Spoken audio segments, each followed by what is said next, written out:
Olá, eu sou Giovanni de Souza. Hoje são 18 de outubro de 2021, são 23 horas e 43 minutos. Lição número 11 da classe de jovens.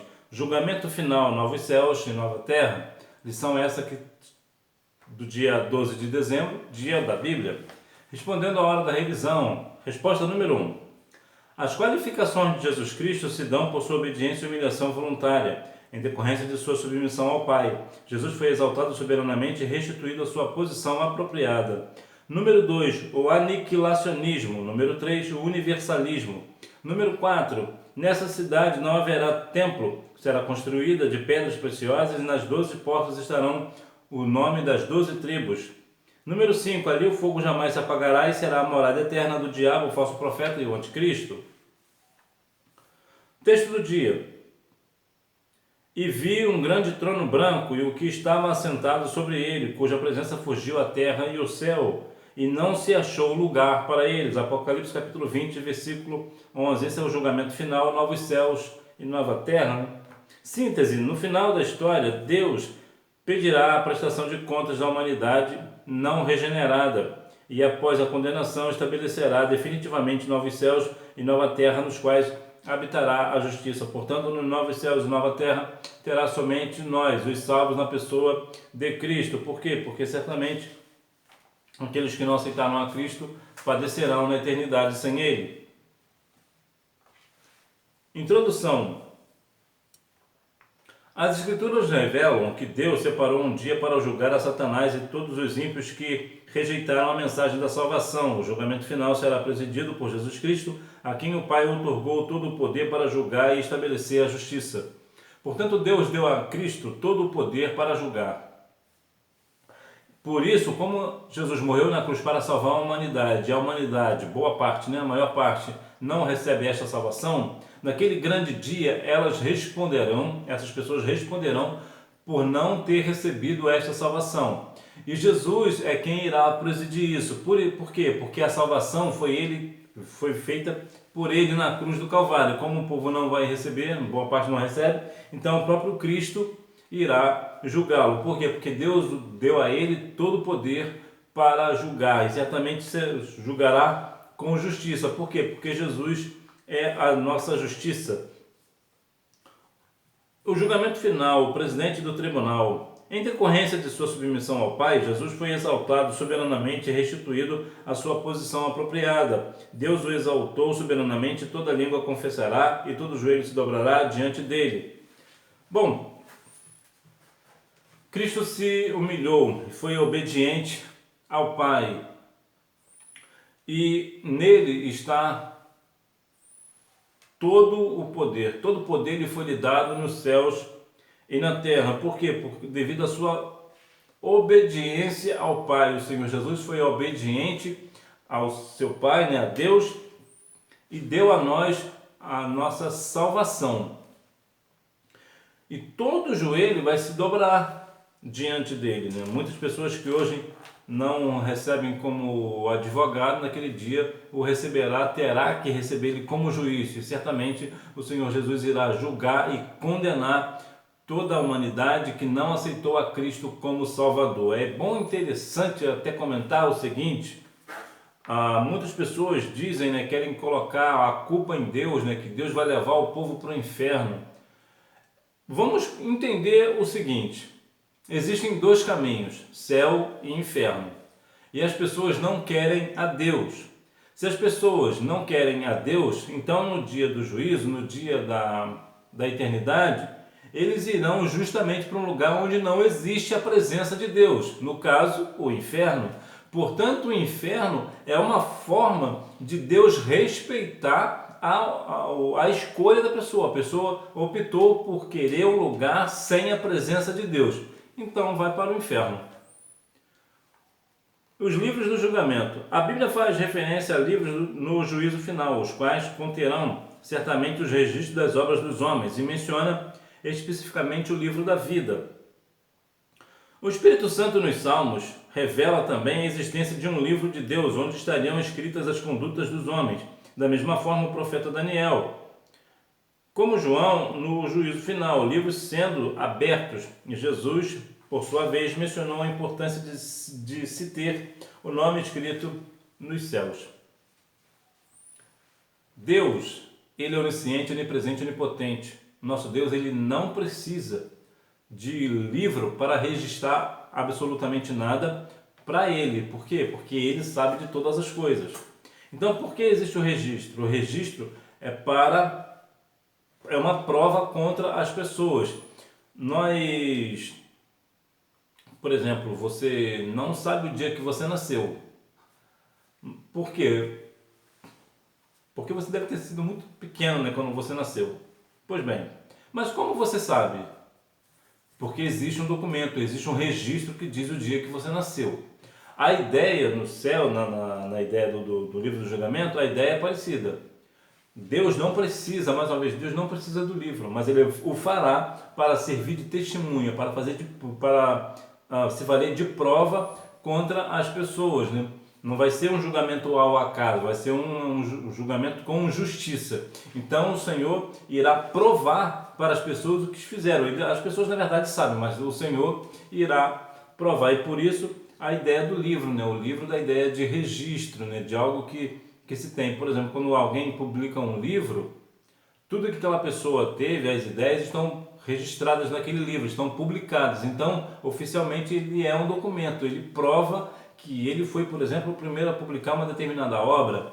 Então, veja que aqui está a importância da ideia do livro, né? O destino dos condenados. Vale ressaltar que esse lugar de tormento não foi feito para os homens, e sim preparado para o diabo e seus anjos. Portanto, os ímpios não serão condenados a este lugar por vontade divina, mas por conta de suas escolhas pessoais. Afinal de contas, o Criador não tem prazer na morte do ímpio, mas que todos se convertam e vivam. Algumas pessoas dizem que Deus não quer quantidade, quer qualidade. Na verdade, o que o Senhor Deus quer é que todos cheguem ao pleno conhecimento da verdade que é Cristo. A vontade de Deus é que todas as pessoas sejam salvas por Cristo. No entanto, a maioria das pessoas não aceitam. Então, vão para o inferno não por uma vontade de Deus, mas pela circunstância, na verdade, consequência dos seus atos, né? Pela consequência de não aceitar Cristo como Salvador. Novos céus e nova terra, o fim do mundo. Quando for instalado o juízo do grande trono branco, o céu e a terra deixarão de existir. A terra contaminada pelo pecado não resistirá ao esplendor da presença de Deus. O universo físico não se sustentará, não se susterá diante da pureza, santidade e glória daquele que está assentado sobre o trono. É um poder, o nosso Senhor, Ele tem um poder que não dá para mensurar. Nós não conseguimos, com palavras, ver o poder extraordinário que Deus tem. No entanto, quando o juízo do grande trono branco for instaurado, os céus e a terra que nós conhecemos, ela deixará de existir. Então vejam que há um ambiente que completamente diferente do nosso intelecto, né, do nosso pensar, do nosso compreender. Né? Nós temos um pouco de dificuldade, por exemplo, em questões humanas, de ver como pode acontecer algo da terra e o céu não existirem mais. Nós temos um pouco de dificuldade nesse aspecto. Por quê? Porque a nossa ideia é muito física, nós somos muito ligados ao físico, aquilo que nós podemos ver. Então veja que o trono branco, ele terá o esplendor do nosso Senhor. A Nova Jerusalém. A Nova Jerusalém é o lar eterno e destino final dos salvos. Ela já existia no céu. É a cidade que Abraão anelou, cujo arquiteto e edificador é Deus. Deus prometeu que habitaria com os homens e eles seriam o povo de Deus, e o Pai Celeste estaria com eles para sempre. Sempre parece que nós também não entendemos muito bem essa dinâmica. O que é para sempre? Geralmente, quando nós falamos que algo é para sempre, é que é algo que vai durar muito tempo, mas que certamente terá um fim. No entanto, a Nova Jerusalém, as mansões celestiais, ela será eterna, ela nunca terminará, ela jamais terá um final. e nós teremos algo que as pessoas que foram lançadas no inferno não terão: a presença gloriosa do nosso Senhor e Salvador Jesus Cristo. Estaremos diante do nosso Senhor, estaremos diante de Deus, junto com os seus anjos. Veja que nós seremos como o Senhor. Então veja que é algo espantoso, é algo glorioso, é algo que nós não conseguimos muitas das vezes mensurar. E talvez seja por isso que muitas pessoas hoje parece que não esperam mais a volta do nosso Senhor e Salvador Jesus Cristo. Parece que não creem mais na volta, estão vivendo a vida cristã artificialmente, esperando apenas o Senhor Jesus nesta vida. E a Bíblia vai nos falar que se nós fizermos assim, nós seremos o pior dos homens, o mais miserável dos homens. Mas nós estamos certos que o Senhor Jesus virá arrebatar a sua igreja e estaremos com ele para toda a eternidade. A alma é imortal e a vida não cessa, sofrendo para sempre. Há duas doutrinas bastante prejudiciais à fé cristã, as quais são veementemente refutadas nas Escrituras: o universalismo e o aniquilacionismo. A primeira acredita que todas as pessoas serão salvas, inclusive Satanás. A segunda, em linhas gerais, ensina que a alma é imortal, não é melhor, que a alma é mortal. E por essa ótica a vida cessará para os que forem lançados no lago de fogo. Então veja aqui que duas questões completamente distintas, né? E é algo, claro, não tem nada a ver com a palavra do Senhor. Isso é uma heresia. Isso não tem nenhum respaldo bíblico, que é a ideia de que todas as pessoas serão salvas, incluindo o diabo. Então veja que é algo tenebroso, que é algo terrível. Olha o que o diabo está implantando na cabeça das pessoas, achando que elas podem viver de qualquer maneira, que todas elas serão salvas. Isso é o engano. Então vemos que aqui há uma ideia, né, de que todas as pessoas serão salvas independente do que fazem, inclusive Satanás. Como pode Satanás ser salvo se a própria palavra não vai nos falar que o inferno foi feito para ele e para os seus anjos? Ele já está condenado. Então ele não tem nenhuma salvação. Essa ideia de que ele tenha salvação e que todas as pessoas serão salvas, isso é uma heresia, isso não é verdade. As pessoas serão salvas somente mediante a fé em Cristo, né? Por sua infinita graça. E a outra ideia é de que a alma é mortal, ou seja, um dia a alma morre. É uma outra heresia também, é uma outra questão errada. Por quê? Porque a nossa alma, ela é imortal, né? A alma do homem é imortal. Daí a ideia da eternidade, né? As almas, umas vão para o céu e outra para o inferno. Então, essas que, independente se vai para o céu ou se vão para o inferno, é imortal. A alma não morre. A alma não morre, ela é imortal. Uma relação mais profunda. Semelhante ao Senhor, seremos perfeitos em justiça e santidade. Com essa promessa, vê-se claramente cumprindo o desígnio eterno de Deus manifesto em 2 Coríntios, capítulo 3, versículo 18. A vida nunca cessará, seja no céu ou no lago de fogo, onde o bicho não morre e o fogo não apaga. Então veja que enquanto nós estaremos nas mansões celestiais para toda a eternidade, porque a vida não cessa, é interessante que o homem é mortal, mas a sua alma é imortal. Nós morreremos um dia, né, na esfera física, isso, claro, se Cristo não voltar para buscar a sua igreja. Na verdade, quando Cristo vier buscar a sua igreja, é claro que haverá pessoas que não vão conhecer a morte. Mas para aqueles que conhecerão a morte, né, como provavelmente eu e você, o nosso corpo ele morre, mas a nossa alma ela é imortal, então ela não morre. Então veja que aqui ensinamento correto, né? A alma não morre, tanto no céu quanto no inferno. Essa alma viverá para toda a eternidade. E nós escolhemos o caminho, né? Nós escolhemos o melhor caminho, que é Cristo, né? O caminho, a verdade e a vida. Conclusão: o juízo final encerrará a trajetória da humanidade sobre a terra. Entretanto, justos e injustos continuarão existindo.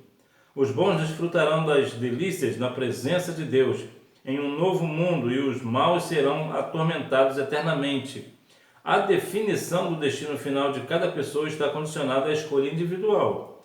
O livre-arbítrio humano e a soberania de Deus não são colidentes, mas complementares. O que define o céu ou o inferno para uma alma? As escolhas ou melhor, a escolha que ele fez enquanto estava vivo aqui na terra. E qual é essa escolha? Escolher a Cristo como Salvador.